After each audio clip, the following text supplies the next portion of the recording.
If you're hanging out on the north side of Houston, you've got to check out the Farm Drinkery. It's an awesome dive bar located in Spring off of Champions Forest in Louetta. They've got 22 beers on tap, which you know what that means. They are representing the H-Town beer scene. But that's not all. They got great food too. My personal recommendation is to try out the world-famous wings. But the only thing better than an awesome new dive bar is a beer and food discount. You heard it.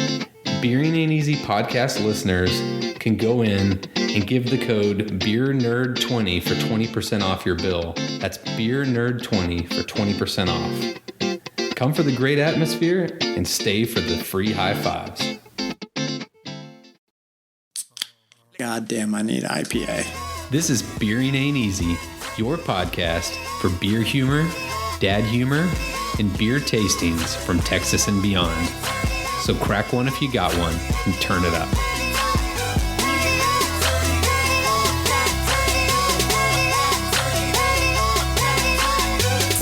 All right, everyone, welcome to Beer and Ain't Easy, Season 2, Episode 9, with Adam, Ryan, and Drew. Man, it has been like 3 or 4 weeks. I've been dying to get back in the studio, man. Let's drink some beer tonight. Well, today we'll be drinking some beer. And not only are we drinking beer, we're going to drink some Dallas beer. We drink a lot of Houston beer around here because it's what's available. But Adam, you want to tell us a little bit about what we got tonight? All right, so this episode is the ultimate showdown between two Dallas breweries. We got a showdown of IPAs and a showdown of Christmas ales. Christmas ales? Like, are these real Christmas ales or are these like pseudo Christmas ales? Like, what do you got here? These are real, legit, straight from Santa Christmas ales. None of that BS Christmas ales, IPA Christmas ale, sour Christmas ale bullshit you guys had me trying the other day. So we can't be trying real Christmas ales in the Christmas beer episode. What do you think this is? Okay, so the two breweries that are going head-to-head is Peticolas Brewing Company and Manhattan Project Beer. And how did you choose those breweries? I did countless research. So I was in Dallas a couple weeks ago for the marathon, as you all know. So what I did is I did an assessment of every brewery in Dallas, and these are the two I landed on. AKA, I asked a Facebook group what their favorite Dallas breweries are, and these were the two most common ones. And so I've actually had a fair amount of beer from Peticolas Brewing. I'd never had any beer from Manhattan Project Beer. I've just got to step in for a moment and, bust your balls for a minute, because after you bought the beer from Manhattan Beer, I walked into the H-E-B in my neighborhood and I found all but one of those beers at H-E-B, and I just like slapped my forehead and I was like, Adam, you found beer that we can get in Houston. What are you doing, man? Okay, so I actually had quite a strategy going into it. And so I showed you all the different beers they had. They had like 12 different beers available for sale. And originally I was going to buy like just an ungodly amount. So I ended up doing some research and I found some really badass beers. And on the website, they were there, and I actually put in an online order, just, FOMO. I was afraid they wouldn't be there by the time I got there. And so I bought them online and they weren't friggin' there. So there was a milkshake IPA, a barrel-aged Imperial Stout, and there was some other exotic beer. So what I ended up bringing home was not what I ordered. So you got the shelfies, the H-E-B shelfies. I got kicked in the balls is what happened. Well, hey, I'm impressed with the effort. Yeah, that was. We thought you dialed it in when we saw those beers. So I'm glad to hear there was some effort involved. Well, I was laying there, not able to move after the marathon, and so I had some time on my hands. Nice. Well, I guess this is a treat for the listeners, though, because instead of us drinking some beer that you can't get a hold of, a lot of these beers you may be able to drink. maybe that was part of my strategy. You never know. So I really need to crack a beer. So Ryan, do you want to pick either the IPAs or the winter beers and give us the head-to-head description? Yeah, I'm a little sour about the Christmas beer still, so I'll start with the Manhattan Project, the Hazy IPA double half-life, coming in at 8%. And what beer is that rivaling, Ryan? That one will be going against the Peticolas Imperial IPA called Sit Down or I'll Sit You Down. So not a good exact apples to apples comparison, but we'll get a good enough idea, right? Yep. Heck yeah. And so the next two we have, which Adam is claiming to be Christmas beers, which Ryan, your perfect way of like paying Adam back is to disqualify his beers as Christmas beers. Not possible. So one of them we've got is the Peticolas beer is called Wintervention. It's a dark, strong winter ale, and it's enhancing the season with allspice, nutmeg, cinnamon, and ginger. That sounds pretty Christmassy. It looks Christmassy, it smells Christmassy, and it sounds Christmassy. And what about the one from Manhattan? The Manhattan Christmas beer is Christmas Coalition. Again, sounds like a Christmas beer. It's got Christmas in the title. Not to beat a dead horse here. Coming in at 10.5%. Ale with cinnamon, ginger, and molasses. Oh, there's that ginger. So I think after this episode, for our listeners, you don't have to listen to us drink any more Christmas beers. We're officially sticking a fork in holiday beers after this episode, at least for... Unless a cold front comes through. Yeah, it's like 80 degrees today. Good luck with that. Yeah. All right. I've got a little bit of beer news that I got to see if either of y'all have heard about. So this week, there was a famous beer brand that got in hot water over a tweet. Have either of you heard about the tweet from Pabst Blue Ribbon this week? I've not. Oh my God, this makes it so much better. Oh my God, I've been dying to talk about this. Okay. Let me pull it up so I get the exact verbiage. But someone on their social media put a tweet that said, "Not drinking this January? Try eating ass."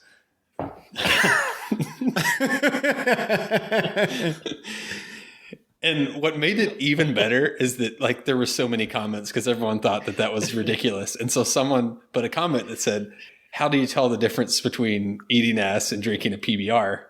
To which PBR replied, "Ask your mom." Oh my God. That is freaking awesome. That's like what I would have said in that situation. Like if someone said that in the Beer and Ain't Easy account, I would find my way into Instagram and reply. So I have some questions about this for y'all. The first question is this their social media manager? Or is this a higher level executive that got a little too hammered and was like, you know what's hurting our bottom line? Try January. I'm going to take it to the next level. It had to be a drunk employee. There's no doubt about it. When did this go out? It went out this week, and then like the next day they were there. You can find all the apology letters online. Oh, this was an employee that had a severe lapse in judgment. And the way they were describing it, it was almost like they intended to not fire that person, which made me think it was like not just the lowly social media person. It was somebody that had access to all the keys that, had the holiday party and hammered a few down. So that reeks to me of like a younger person's sense of humor. So I have a feeling it is like their social media manager that maybe was going through like a bad breakup or something and was just decided to go guns blazing. My second question is, did that hurt or help their brand? Help, no doubt about it. Because like they were internet sensations for like the whole week. I feel like that did no damage. If I would have seen that tweet, I would have went out and bought a case of PBR. It just like reestablished some sort of legendary status, although that person may or may not be employed anymore. They went out like a legend. Minor details. Yeah, if I get fired going out like that, I think everyone will respect that. I think I could come home and tell Jody what went down, and she would completely understand. Up until the point where you foreclose. Up until the point where the terms of the termination are I no longer get a paycheck. I think we need to have the Beering Ain't Easy booking agent reach out to PBR and see if we can get this individual on the podcast. We need a name. Oh yes, that would be legendary. So question: What's better, the initial tweet or the response about Ask Your Mom? Oh, the response to me is just because someone like had the smart quirky remark like, oh, I'm too good for PBR. I'm going to say it tastes like ass, and then they just completely roasted him. Oh man, that is brutal. Kind of a strange thing to say though. Yeah. Like the initial tweet. Yeah, like because when you first said it, I was like trying to understand like what would prompt someone to say that. Maybe no one's eating ass without drinking anyway. Yeah, really. Says the resident expert. I think they left off a word at the end of that tweet, which is supposed to be "try eating ass sober." Yeah.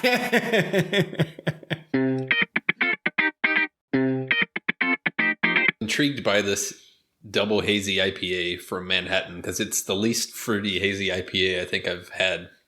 I don't know if it's because I'm drinking it side by side to an Imperial, but it's very light. I like it. Yeah.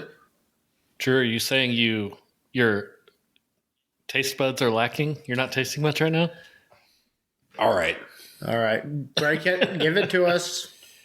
So the reason we have not recorded and we missed our episode drop is thanks to Omicron. But I did not lose my sense of taste or smell. So like, to be fair though, I'm actually getting like citrusy. It almost tastes like cherry almost too on the finish from this double Half-Life. I'm gonna have to I need a cracker or something because I think the Imperial IPA blitzed my taste buds on it. That is the COVID. I think it's a super crisp double. Oh, it's definitely crisp. Double IPA. I could drink a 6-pack of these, I feel like. I'm honestly impressed by these first two, so it makes me kind of excited to try the other ones and see if they stack up just as well. I did go and have a flight at each of the breweries. So I did my own Dallas brewery challenge. So out of the flights, who came out ahead? They were close. I bought all of the best beers there. And so I knew going into it, I couldn't get the same beers that I was getting. And so it wasn't like great beers for either. But I think Manhattan was a little bit better. But I guess the thing I was going to talk about is the brewery scene. So both of the breweries were not your ideal family-friendly brewery. So they were kind of like cool breweries, not the type that we normally go to. So the Manhattan Project Brewery, it was like this like really like elegant, like fancy looking one. And it was like a bunch of like, I was definitely like an older person there. So a lot of like younger people, and there's like a bunch of people doing Sunday Fun Day, which like made me feel old. Young professionals, like they can show up to work the next day and they don't miss a beat. They can get drunk Sunday night and Monday morning they feel like a fucking champ. I think like that's the description of Dallas versus Houston though. Like I feel like Dallas is this more like everyone's dressed up real nice. They're all like going to trendy places. It's less like Houston's more of like down and dirty family style. Grungy. Yeah. Grungy. Dallas is formal, fancy, and superficial, and Houston is laid back, a little bit gritty, and real. So that like brings me back to like what we originally were planning to do was a Houston versus Dallas episode, because there is some very distinct differences between those cities. And frankly, there's some animosity. And I've got some pretty strong opinions about Dallas. I think you do. And I don't know that I could be a unbiased host if we did a Houston versus Dallas episode. So we had to do a Dallas only episode. I mean, I think we still need to do that, but it's definitely going to have to be a blind tasting. Yeah. Oh. It's got to be a blind tasting, and we need to get somebody from Dallas on the episode with us to provide some balance. Someone that likes Dallas, not just someone living in Dallas, but someone who is a Dallasite, or has mad respect for Dallas. Do they even exist? Oh yeah, they do. And they hate Houston. All right, I won't get on. We'll save that. We'll save that for the Houston versus Dallas episode. I'm sure all the listeners can't freaking wait. All our Dallas listeners are just sitting here waiting. All right, are we ready to settle this IPA showdown? I think we need to. I'm ready. I have thoughts. All right, let's hear your thoughts. Any day now. You may proceed. Dang it. I wasn't ready for this. You just said you had thoughts. You have to be ready with those thoughts. Oh, okay. So we already talked about a little bit about this double Half-Life. I got like a citrusy, like almost like a lemongrass like aroma on the nose that was like very good to me. And then tasting it like followed the aroma perfectly, like very kind of citrusy. I almost got like a little cherry or like kind of like berry on the finish. And that was great. The Peticolas, the sit down or I'll sit you down. Obviously we're going from a hazy to an Imperial IPA, kind of blew out my taste buds going back to the other one, but it had like a slightly like kind of boozy finish, which is what you kind of expect from an Imperial IPA. But yeah, it was malty and it had like earthy hops, but it finished super clean, even though it was pretty intense. And yeah, whatever the IPA was, 10%. It doesn't drink that way. It drinks really smooth. The only knock I would have on it is I didn't get much on the nose. The aroma was like very minimal to me. So that was my tiebreaker. I am going with the Manhattan Hazy IPA as my winner in this showdown. Wow. What are your guys' thoughts? Wow. Go for it, Adam. Enhance us with your beer talk. Well, I will echo what Ryan said, but I am going with the Peticolas. Because the malt, man. The malt. It was a brilliantly malty IPA. The hoppiness, the bitterness was pretty mild. It was much milder than I was expecting. It was perfect. It had a good booziness. Not too much, not too little. Pretty good with what I expected. A really good finish. It was delightful. With that said, I also liked the double hazy IPA. It was very light. I could pound it all day, I feel like. It's could be a dangerous beer because it's still 8%. It drinks like a 5.5%, I feel like. Yeah, for sure. Yeah, I agree with that. It's very, very light, very drinkable. Really, really good. So I liked them both quite a bit. But I got to give you some mad props on procurement because both of those I thought were very good beers. So well done, sir. You're welcome. I'm not going to give too much of a description because I think y'all nailed the descriptions pretty well there. I am going to side with the light hazy, despite me initially not being able to taste the fruit.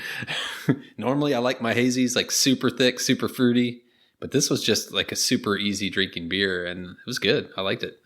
So I think we need to move on, like get back to Christmas town. It's time to get back to Christmas. So the colors on these two, we've got one that's like an amber color, which I think we determined is the Christmas Coalition from Manhattan. And the other one looks more like, I don't know, soda dark color, which would be our winter warmer or winter ale. Ryan, is a winter warmer the same as a winter ale? I'd say so, yes. Wintervention looks exactly like I expected Christmas beer to look. It tastes like a Christmas beer too. It is a Christmas beer. I think we're going to turn this episode back to the qualifiers. Yes. I mean, you already talked about the color of the Manhattan beer being kind of amber colored.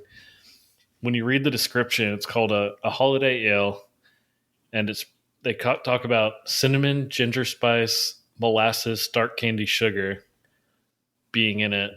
Like, you expect this to come out like dark, like a real dark guy, but yeah, it comes out a lot lighter than you'd think.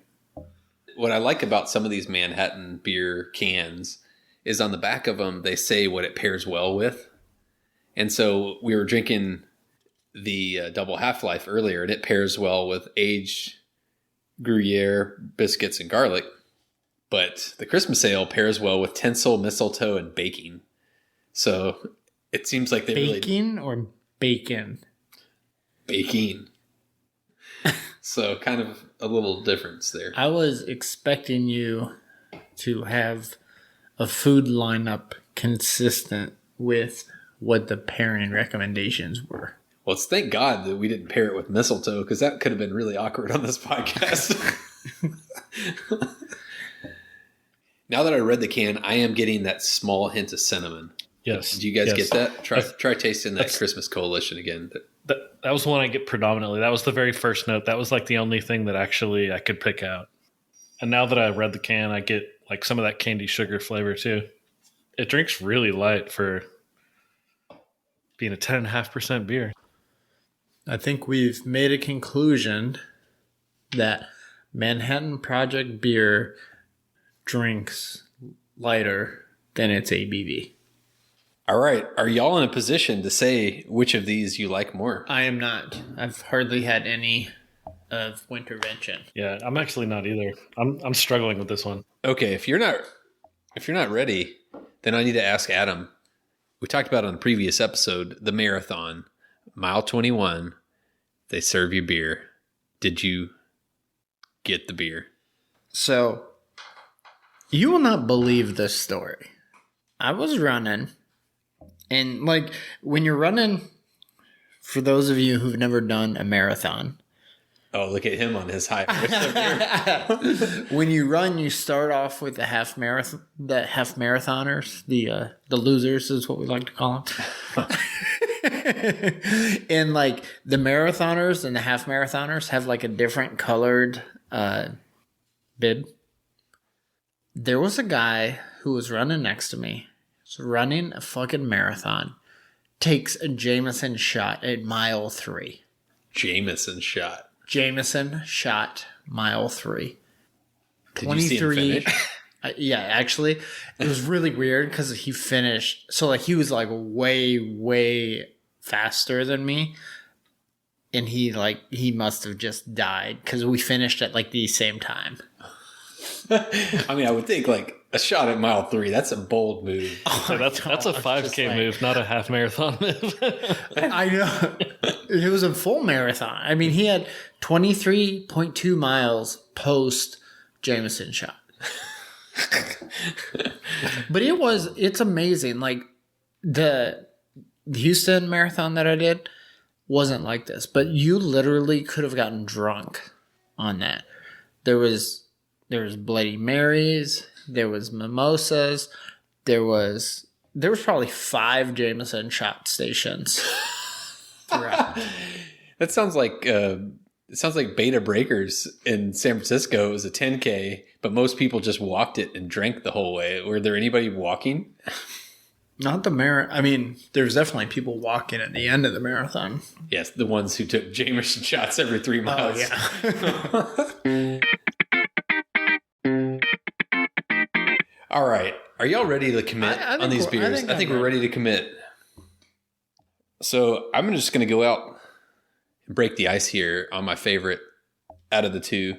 I actually thought the Christmas Coalition between the two, even though it was a little lighter, that cinnamon is interesting. I don't think of cinnamon as a flavor that goes with the Christmas ale, but I liked it. I thought it was an interesting addition to it. Obviously, after drinking those 2 sweet IPAs, I'm not as jazzed about these 2 Christmas beers, and I'm kind of done with Christmas beers for the season, but I'm going to go with the Christmas Coalition. Ryan, No. what do you got? I want to hear Adam's thoughts. No. Adam wants to be the tiebreaker. I want to be the tiebreaker. All right, I'll go.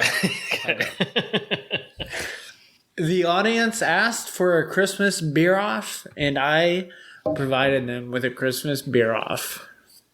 And so I'd like to take a moment to recognize my contribution. Okay. Yeah, that's we're here for you, man. You know, I liked Wintervention much better than Christmas Coalition. Why? I thought Christmas Coalition was just a little too funky. It's cinnamon. I think it is that cinnamon. Wintervention, I really liked. I think it had like a good combination of flavors that I look for in a Christmas beer. I thought it drank much heavier than Christmas Coalition, which is something I kind of like about a Christmas ale. And that's my story, and I'm sticking to it. All right, so just to recap here, we have across these beers we have 3 votes for Manhattan and 2 votes for Peticolas. So this feels weighty to me. You either tie or you make it a slam dunk. Let me start with the Manhattan, the Christmas Coalition. So I agree with the cinnamon take. Once I read the description and it talks about like candy sugar, I definitely got that candy sugar, which was like, I think kind of maybe that sweetness, that funk that Adam was talking about. It's a little sweeter than I usually like my beers. But I liked, it had like a thicker mouthfeel, which I kind of liked. And I also am not a huge cinnamon guy. Yeah. But the way that the cinnamon kind of lingered in the after, everything finished clean, but then that cinnamon kind of lingered. And something about it I kind of liked.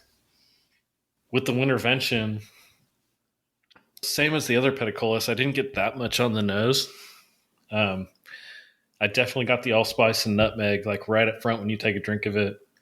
I think it did drink a little heavier than the Manhattan Project, like Adam said, but it wasn't as thick as you would expect a beer that was that dark to be. All that being said, I think I'm giving the nod to Christmas Coalition. I have to give it to Manhattan. Wow. That makes so our HEB Shelfie has taken the victory for tonight. Hold on. Christmas Coalition was not at HEB. You're right. But Manhattan Project Beer is at HEB. So for the listeners, you know why. The listeners can get a very affordable 6-pack of Manhattan Project Beer. They can get the double half-life. Well, they can save $2 per 6-pack by going to the brewery. Adam was like completely giddy. He was like, I bought so much beer and it was so cheap. He was just going on this tirade about how much beer he got. I think that is something that I got to bring up. Is this beer was freaking dirt cheap compared to what it is in Houston. Like a 4-pack of this IPA, the sit down or I'll sit you down, 10%, essentially like a triple IPA. It was like $12 or $14. Like that would be like $25 in Houston. We're true. Bang for your buck. I couldn't believe the prices. This Christmas Coalition was like $10 for a 4-pack. Adam was like texting me like how excited he was. He's like, I almost bought the whole store because I should have. I can't afford to buy beer in Houston anymore. I can't. It's running me dry.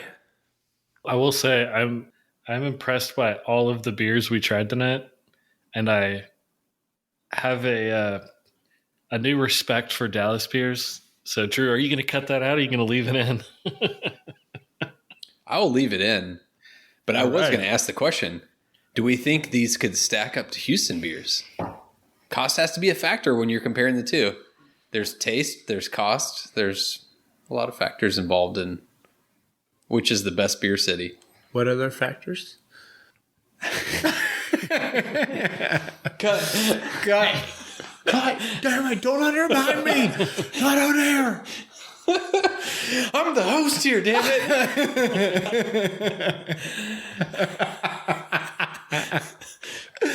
Respect my authority.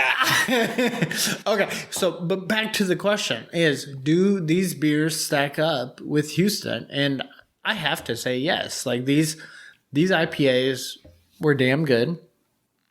Christmas beers, they were very solid. They stack up and they're 30% cheaper. I'm not going to argue with that. You know, I think in the spirit of today's episode, we had some really good beers. I'm really excited about it. But we need to counter all this Dallas shit by hitting on a few highlights. We've been on the H-Town Brewery Challenge. There's a ton of breweries that we've got on the backlog. We're not going to do them all tonight because that would just take forever. So we're just going to hit on a handful of them. So, Ryan, you want to kick us off, man? Do you want to hit Paradigm, which is one of the newest hotspots in Houston? Yeah, so we've gone twice since we've done any brewery recaps, but a little background on Paradigm Brewing. It's like 249 and Highway 99, basically.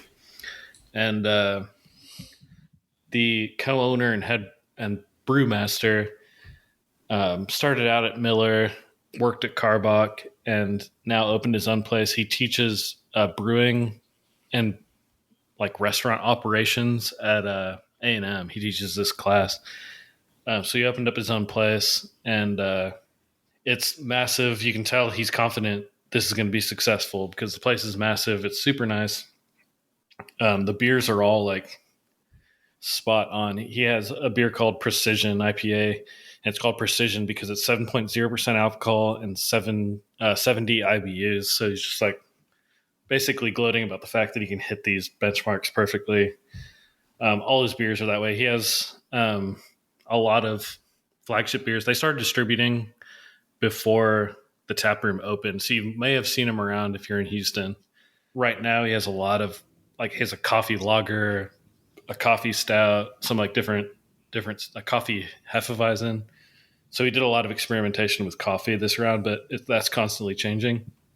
For the brewery itself, the inside's like set up like a restaurant. There's a hostess and it's all seated and all like servers.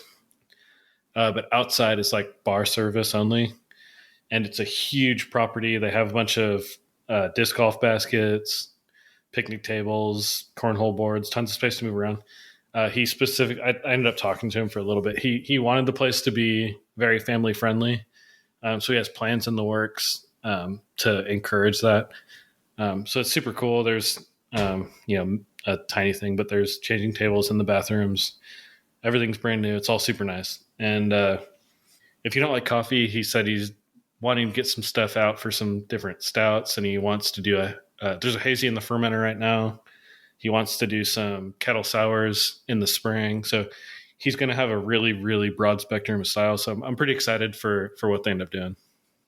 Sorry, I drug on with that one for a little bit. No, it's great. But Adam, it was great. I just woke up. So next brewery. Adam has not been prepared for this, but I'm putting him on the spot. City Acre. We went all with our kids together. What do you got to say about it? Solid beer.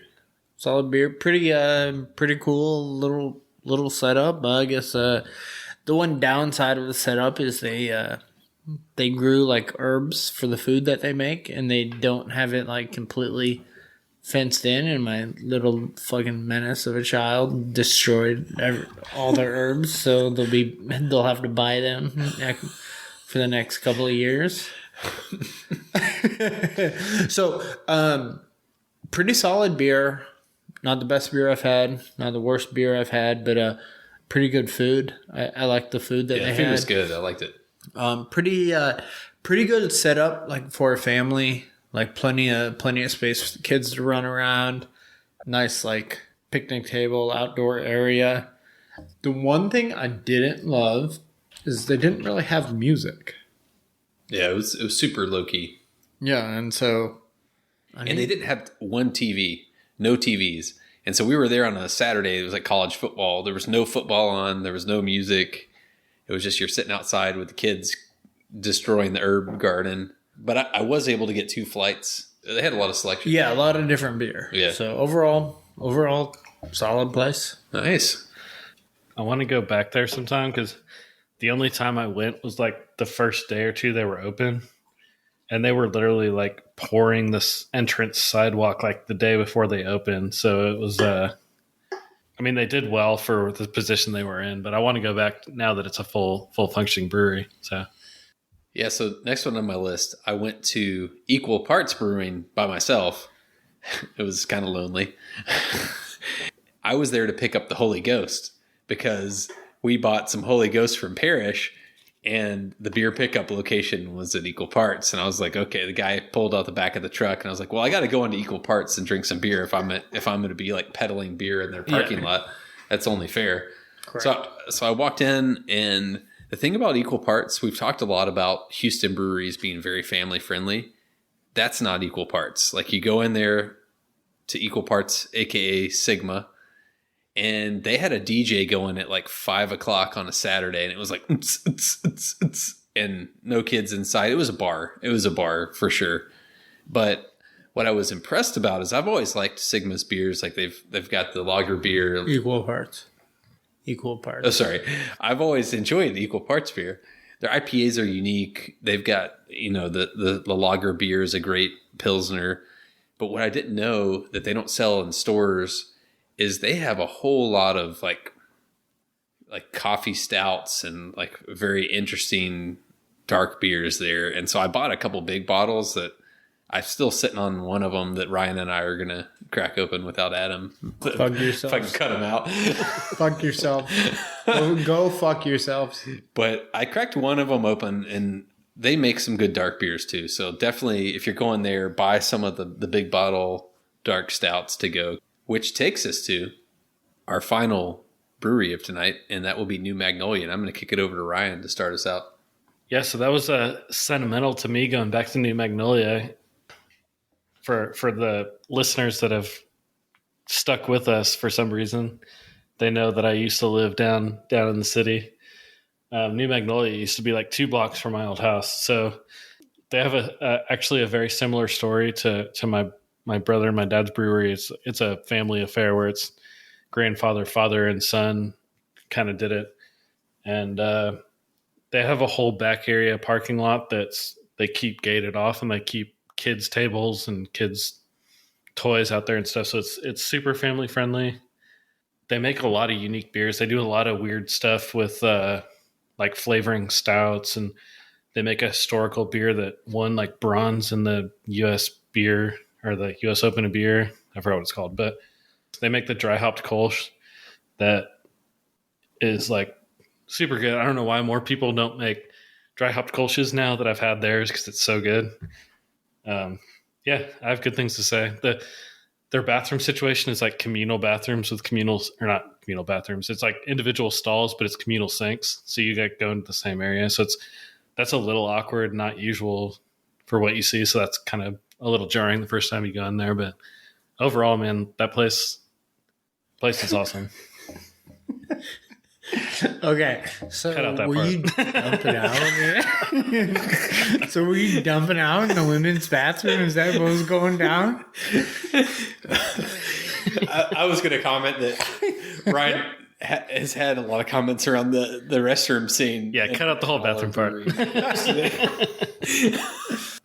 Back to the beer, though.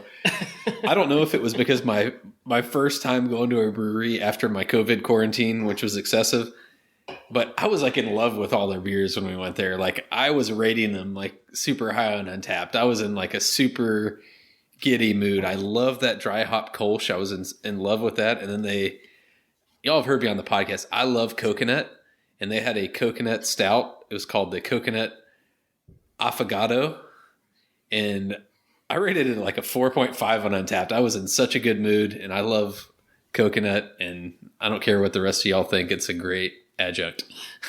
Junk. Yeah, it's great junk, that's for sure. No one else may agree with me, but it's fantastic. So I think we have an emergency modification to the Houston Brewery Challenge, and we need a new column on the spreadsheet. It needs to be the bathroom situation. Absolutely. Are you comfortable? Are you comfortable? No. Not are you comfortable? Is Ryan comfortable? Ryan comfortable? I'm just trying to be thorough here. Have you ever been to the Eighth Wonders bathrooms? I feel like I'm going to get shanked every time I go in there. Ryan's going to give it the 2-cheek challenge. Yeah.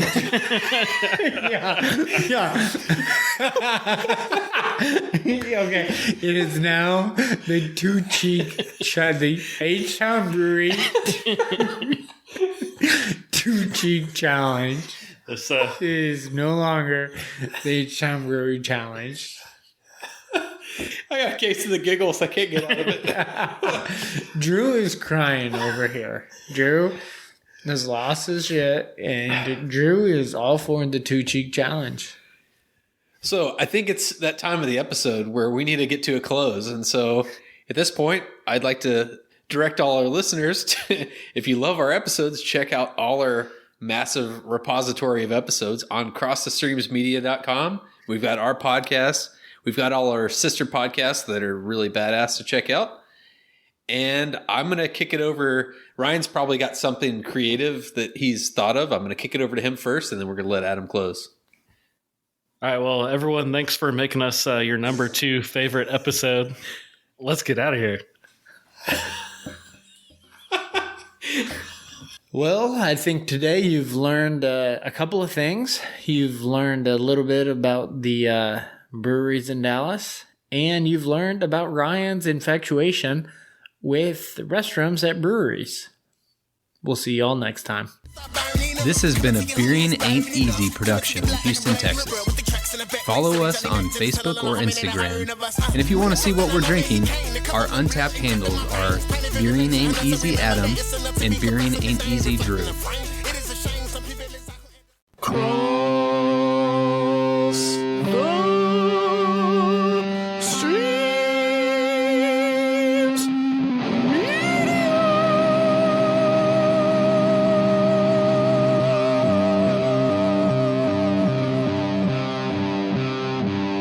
This has been a Cross the Streams Media Podcast.